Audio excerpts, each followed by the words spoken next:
अस्सलाम वालेकुम क्लास। आज जो हमारा कम्युनिकेशन स्किल में टॉपिक है वो है प्रिंसिपल ऑफ इफेक्टिव लिसनिंग। हम इसमें डिस्कस करेंगे 7 C's फॉर इफेक्टिव कम्युनिकेशन। ये 7 C's वो करेक्टरिस्टिक ऑफ कम्युनिकेशन है जिसकी वजह से हमारी कम्युनिकेशन की क्वालिटी इफेक्टिवनेस में इजाफा हो जाता है और हमारी कम्युनिकेशन जो है अपने ऑब्जेक्टिव्स को अचीव करने में मैक्सिमम लेवल पर कामयाब हो जाती है। इन 7 C's में जो फर्स्ट वन है वो है correctness, second one clarity, third one conciseness, fourth one completeness, fifth one consideration, six one correctness and seven one is courtesy. Effective communication effective communication take place only when a listener clearly understand the message that the speaker intend to send। हम हर उस communication को effective communication कहते हैं जो अपने objective को achieve करने में कामयाब हो जाए। और कम्युनिकेशन के ऑब्जेक्टिव उस वक्त अचीव होते हैं जिस वक्त रिसीवर सेंडर के मैसेज को प्रॉपरली अंडरस्टैंड कर सके। Second, speakers message must be deliver clearly. Speakers हो या राइटर हो या सेंडर हो, जो भी मैसेज को डिलीवर कर रहा है वो अपने मैसेज के अंदर क्लैरिटी को लाजमी कायम रखे ताकि अंडरस्टैंडिंग लेवल में इजाफा हो सके। A listener must be an active listener. और कम्युनिकेशन के अंदर रिस्पॉन्सिबिलिटी जिस तरीके से सेंडर की है इसी तरह रिसीवर की भी है। और जो लिसनर है वो रिसीवर है और उसकी भी रिस्पॉन्सिबिलिटी है कि उसको अपनी लिसनिंग को बहुत ज़्यादा एक्टिव रखना चाहिए। Applicable to both written and verbal communication. और ये हमारी रिटन कम्युनिकेशन के लिए भी ज़रूरी है और हमारी वर्बल कम्युनिकेशन के लिए भी ज़रूरी है। Now come to word the effective communication. Benefit of effective communication. वो क्या क्या बेनिफिट हैं जो इफेक्टिव कम्युनिकेशन के ज़रिए हम हासिल करते हैं। इसके अंदर सबसे पहले क्विक प्रॉब्लम सॉल्विंग। जब हम कम्युनिकेशन इफेक्टिवली एग्जीक्यूट करते हैं तो उसका सबसे बड़ा फ़ायदा ये होता है कि किसी भी बिजनेस ऑर्गेनाइजेशन में होने वाली प्रॉब्लम्स को मिनिमम टाइम में सॉल्व किया जाता है और इस तरह ऑर्गेनाइजेशन की प्रोडक्टिविटी में इजाफा होता है। Second, better decision making. Organisation में एक large variety of decision making होती है और इन डिसीजन मेकिंग के अंदर रिस्क फैक्टर इन्वॉल्व होता है।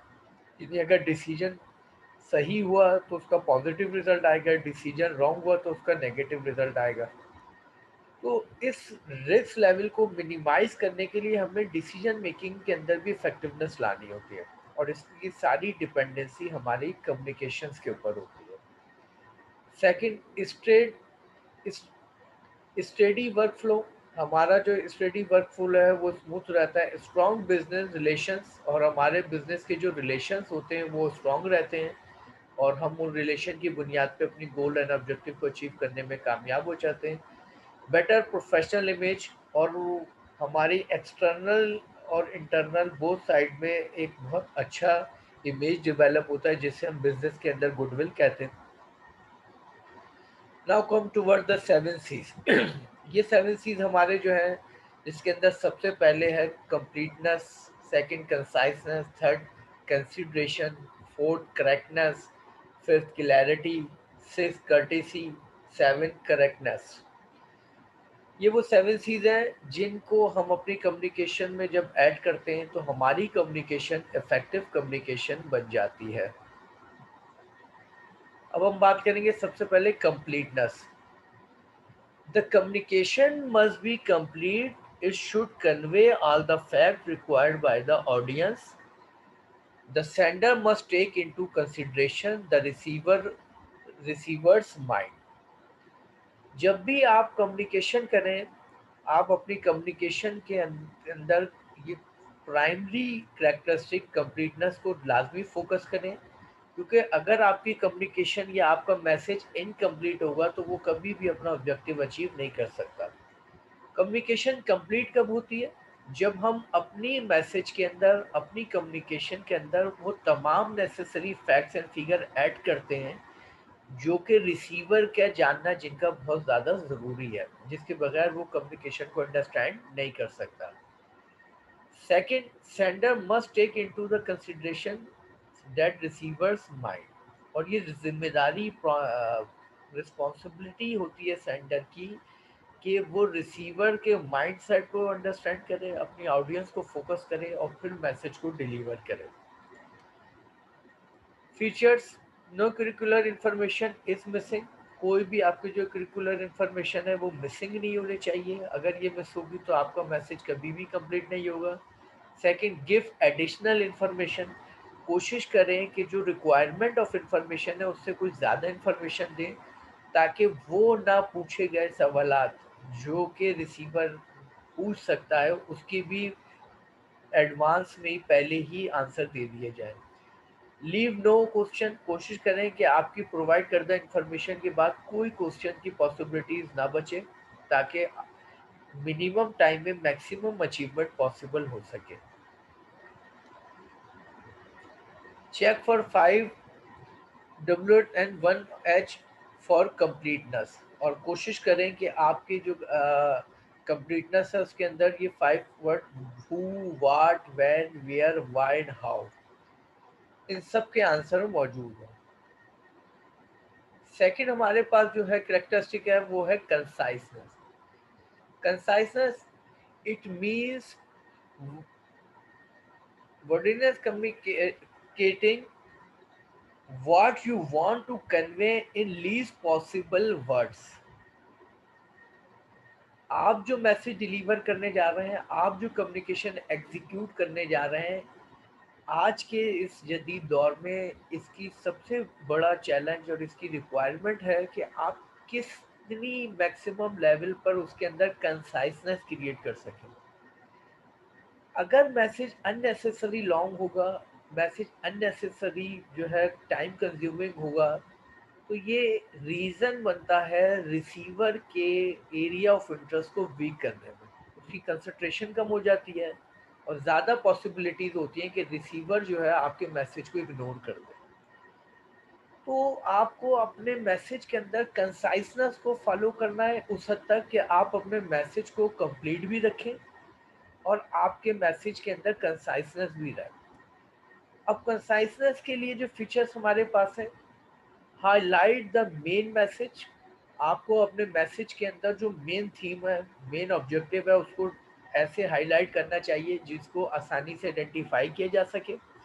Avoid using excessive and needless word, और गैर ज़रूरी, गैर वो तमाम वर्ड्स, वो तमाम वोकेबलरी जो आपके मैसेज को अननेसेसरी लॉन्ग कर रही है उससे को अवॉइड करें, उसको ऐड ना करें।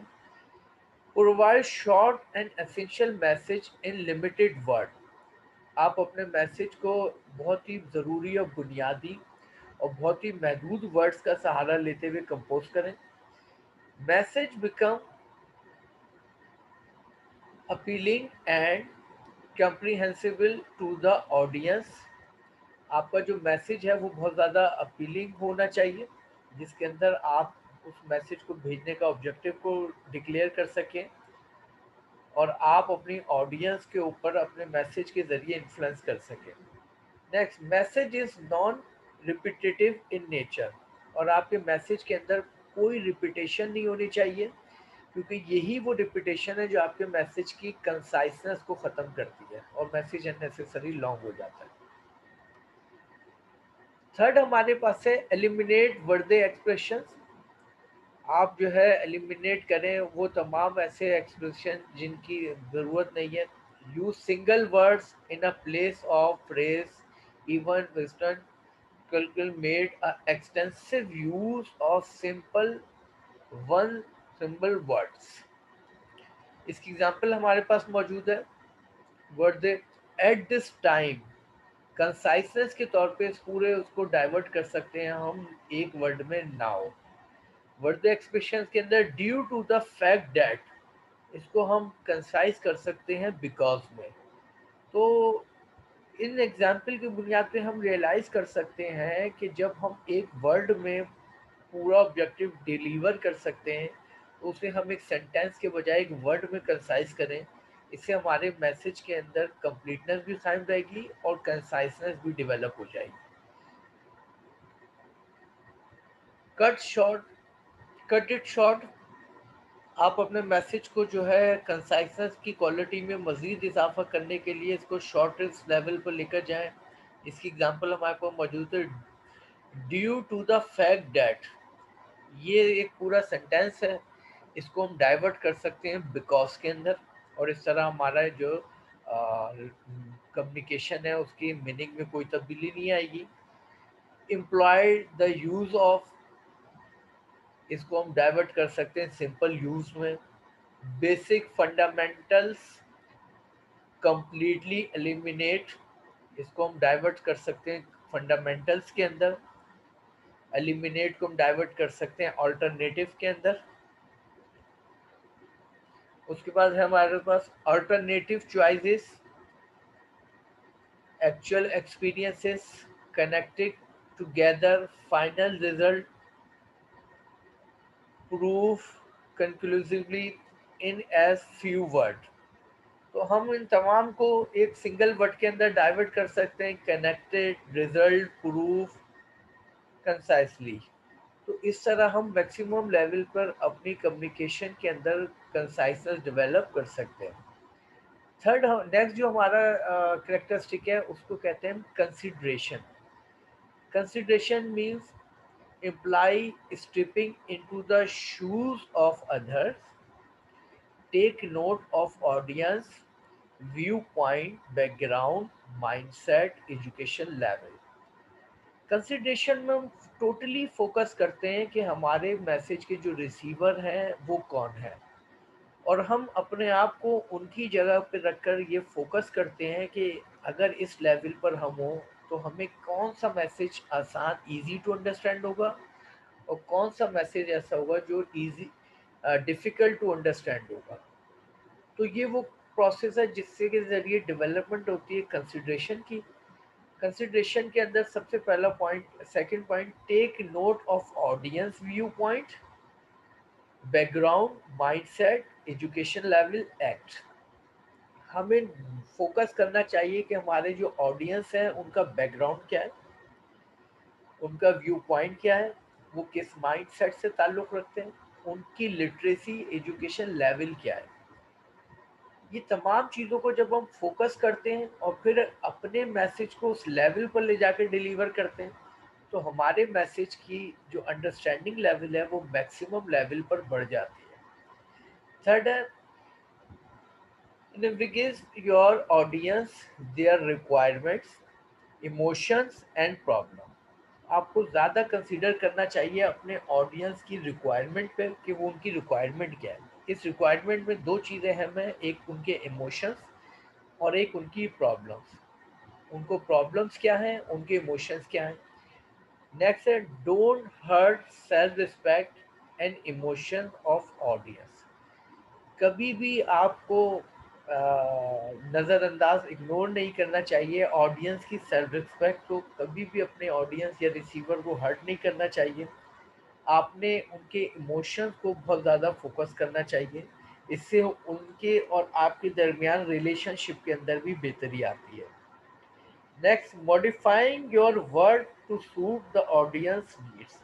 और आप अपने वर्ड्स को मॉडिफाइड करें, उन वोकेबलरीज को, वर्ड को यूज़ करें जिससे ऑडियंस बहुत ज़्यादा फेमिलियर हो, ताकि उनको आपके मैसेज को अंडरस्टैंड करने में कोई प्रॉब्लम ना हो। फीचर्स हैं इसके अंदर, emphasise on you approach, show optimism towards your audience. आप सबसे ज़्यादा जो फोकस करें और यू के ऊपर फोकस करें ताकि आप ऑडियंस के ऊपर इन्फ्लुएंस बढ़ा सकें कि आप कंटिन्यूसली उन्हें मुखातिब कर रहे हैं। Emphasise and exhibit interest in audience to stimulate a positive reaction. और आप कोशिश करें कि आप जो ऑडियंस से रिएक्शन एक्सपेक्ट कर रहे हैं वो मैक्सिमम लेवल पर पॉजिटिव है। नेक्स्ट हमारे पास है करेक्टनेस। करेक्टनेस हमारे मैसेज के अंदर बहुत ज़्यादा एक बेसिक रिक्वायरमेंट होती है। इसके ज़रिए हमारे मैसेज के अंदर जो है हम मुख्तलिफ नौइयत के एरर्स एंड मिस्टेक को गिव अप करने में कामयाब होते हैं। Be particular and clear rather than फुजी and journal. आपको अपने मैसेज और अपनी कम्युनिकेशन के अंदर बहुत ज़्यादा पर्टिकुलर होना चाहिए, क्लियर होना चाहिए, बजाय इसके कि आप बहुत ज़्यादा जर्नल या फुजी लैंग्वेज यूज़ करें। It strengthen the confidence. इससे आपकी सेंडर के जो कॉन्फिडेंस है उसमें इजाफा होता है जब उसकी कंक्रीटनेस लेवल मैक्सिमम लेवल पर हो।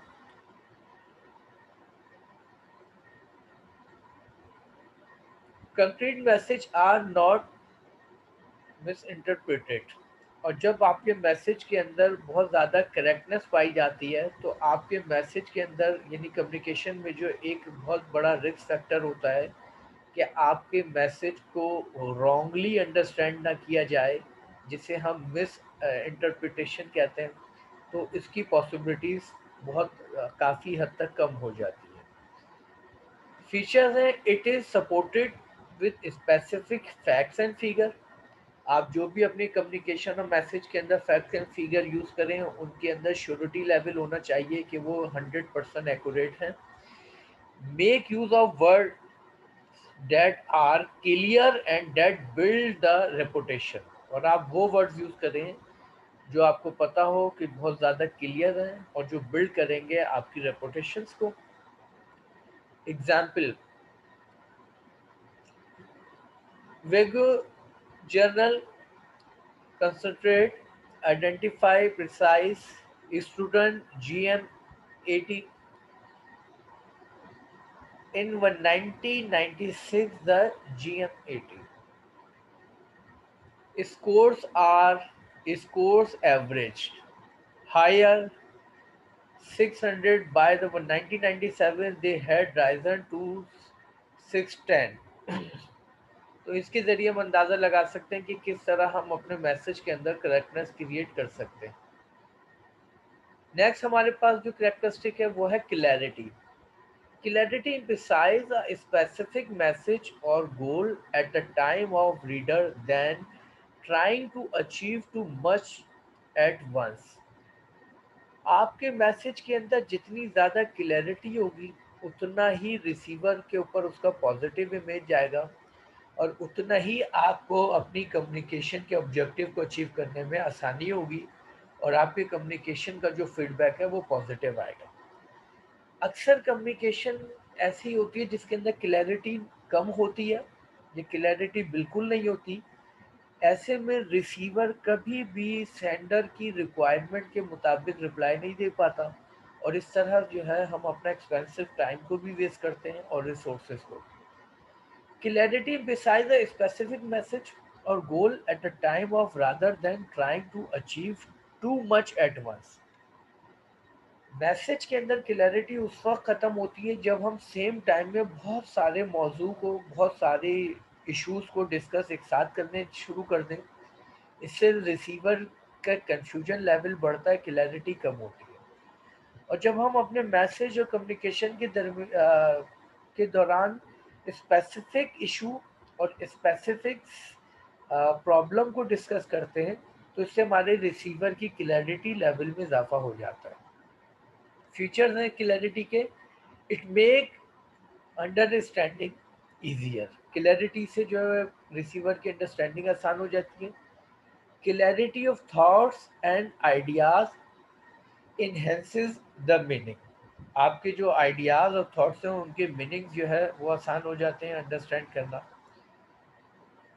एग्जाम्पल के तौर पे use simple word, subsequent letter, accept, agree, एंडोमियर, try, spirit, replace, disclose, show. तो ये वो हम देख रहे हैं वर्ड कि अगर इनकी जगह पर हम अल्टरनेटिव वर्ड यूज़ करते हैं तो उससे हमारे रिसीवर की क्लैरिटी में आसानी से इजाफा हो सकता है। नेक्स्ट कैरेक्टरिस्टिक हमारे पास है courtesy. Courtesy show sender expressions and respect to the receiver. Courtesy के ज़रिए हमारे सेंडर और रिसीवर के जो रिलेशनशिप है वो बहुत ज़्यादा स्ट्रॉन्ग होता है और आपकी कम्युनिकेशन में जितनी ज़्यादा कर्टेसी होती है उतनी ज़्यादा आप अपने रिसीवर की एक्सेप्टेबिलिटी हासिल करने में कामयाब हो जाते हैं। वो तमाम मैसेजेस, वो तमाम कम्युनिकेशन जिनके अंदर कर्टेसी ना हो या कम हो, उसका सबसे बड़ा नुकसान ये होता है कि रिसीवर और सेंडर के दरमियान एक्सेप्टेबिलिटी ख़त्म हो जाती है और डेफिनेटली ये कम्युनिकेशन फ्लॉप हो जाती है। ऐसी कम्युनिकेशन कभी अपने रिक्वायर्ड ऑब्जेक्टिव अचीव नहीं कर पाती। Show sender expressions and respect to the receiver. सबसे पहले आपको ये शो करना है कि रिसीवर आपकी नज़रों में कितना ज़्यादा है, आप रिसीवर को किस लेवल पर देखते हैं। जितना ज़्यादा आप रिसीवर को अहम समझेंगे, जितना ज़्यादा आप रिसीवर की रिस्पेक्ट करेंगे, उतनी ज़्यादा आपकी कर्टेसी बढ़ती जाएगी। The sender of the message should be sincerely polite, judicious, reflective and enthusiastic। आपके मैसेज के अंदर जो है सिंसियरिटी होनी चाहिए, आपका मैसेज पोलाइट होना चाहिए। जितना ज़्यादा during the communication sending the message आप ज़्यादा पोलाइट सिंसियरली कम्युनिकेट करेंगे, अपने स्टाइल से सिंसियरिटी शो करेंगे, उतनी ज़्यादा कम्युनिकेशन जो है कर्टेसी से फिल होती जाएगी। फीचर्स की अगर बात करें इसमें, taking into consideration both view point and feeling of the receiver. आपको लाजमी तौर पे फोकस करना चाहिए रिसीवर के व्यू पॉइंट को, इससे आपकी कर्टेसी में इजाफा होता है। Courteous message is positive and focus at the audience. Courteous message जो होते हैं वो पॉजिटिव होते हैं, फोकस करते हैं ऑडियंस के ऊपर। Use term showing respect for the receiver of the message. और वो मैक्सिमम आप टर्म्स एंड वोकेबलरी यूज करें जिससे शो हो कि आप अपने रिसीवर की कितनी ज़्यादा रिस्पेक्ट करते हैं। नेक्स्ट हमारे पास है correctness. Correctness imply there are no grammatical error in the communication। आपकी कम्युनिकेशन या आपके मैसेज के अंदर लाजमी तौर पर करेक्टनेस होनी चाहिए, क्योंकि अगर आपकी कम्युनिकेशन में करेक्टनेस वीक होगी तो आपकी कम्युनिकेशन के फ्लॉप होने की पॉसिबिलिटीज़ बढ़ जाएगी। आमतौर पे कम्युनिकेशन में एरर और मिस्टेक जो होती है उसमें सबसे ज़्यादा पॉसिबिलिटीज़ होती है ग्रामेटिकल एरर्स, जो कि ग्रामर की वजह से होते हैं, या फिर spellings error, miss use of words. तो ये वो एरर और मिस्टेक है जो आपकी कम्युनिकेशन के अंदर करेक्टर्स वीक करते हैं। Features, the message is exact, correct and well timed. आपका मैसेज जो है 100% करेक्ट होना चाहिए और वेल टाइम्ड होना चाहिए। Correct communication boost the confidence level. जब आप करेक्ट कम्युनिकेशन करते हैं तो सेंडर का जो कॉन्फिडेंस लेवल है वो मैक्सिमम लेवल पर चला जाता है, जिससे उसकी क्वालिटी ऑफ कम्युनिकेशन में इजाफा हो जाता है। Correct message has impact on the audience readers. और करेक्ट मैसेज से जो बहुत ज़्यादा इम्पैक्ट पड़ता है ऑडियंस और रीडर पे positive. Precision and accurateness of facts and figure given importance. और आप जो फैक्ट्स एंड फिगर दे रहे हैं उसकी जितनी ज़्यादा एक्यूरेसी होती है उससे आपका जो पॉजिटिव इमेज डेवलप होता है। Use appropriate and correct sentences and words. आप जो यूज़ करें वर्ड्स एंड सेंटेंसेस वो बहुत ज़्यादा अप्रोप्रिएट होने चाहिए और बहुत ज़्यादा करेक्ट होने चाहिए। The right form of the language accuracy and acceptable words. Select right level of language for your communication, either formal or informal.